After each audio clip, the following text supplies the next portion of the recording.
Ako si Kuna at ito ang pagpapatuloy ng aking kwento.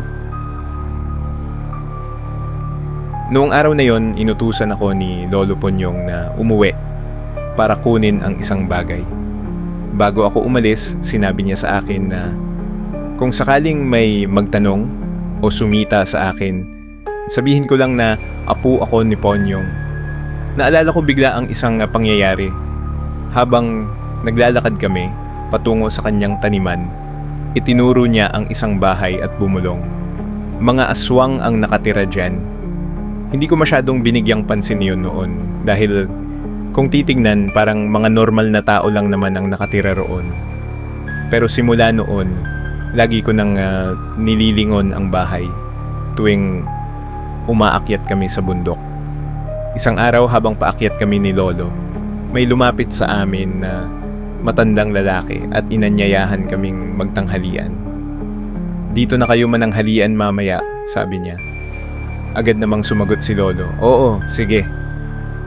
Noon ko napagtanto na mukhang mababait naman sila. Pagdating ng tanghali, inaya muli kami ng matanda sa kanilang bahay upang kumain. Pagpasok namin, inihain sa amin ang pagkain, kanin at gatang laing. Sa sandaling iyon, humingi si Lolo ng asin. May asin ba kayo dyan? Tanong niya. Agad namang sumagot ang matanda.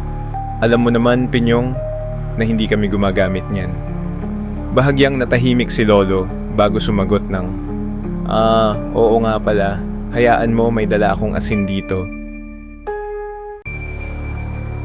Pagkalapag ng pagkain, lumabas na ang matandang lalaki sa kusina at iniwan kami. Habang nakaupo, kinuha ni Lolo ang kanyang dalang asin at binudburan ang lahat ng aming pagkain bago kumain. Noon, hindi ko pa nauunawaan kung bakit niya iyon ginawa. Pero hindi ko na rin masyadong inisip. Masarap naman talaga ang laing. Pagkatapos naming kumain, nagpaalam at nagpasalamat kami sa kanila. Totoo ngang mababait sila, ngunit naisip ko rin, hindi ibig sabihin nito ay dapat mawala ang pagiging maingat. Dahil sa kabila ng kanilang kabaitan, baka isang araw hindi mo na namamalayan, isa ka na rin sa kanila.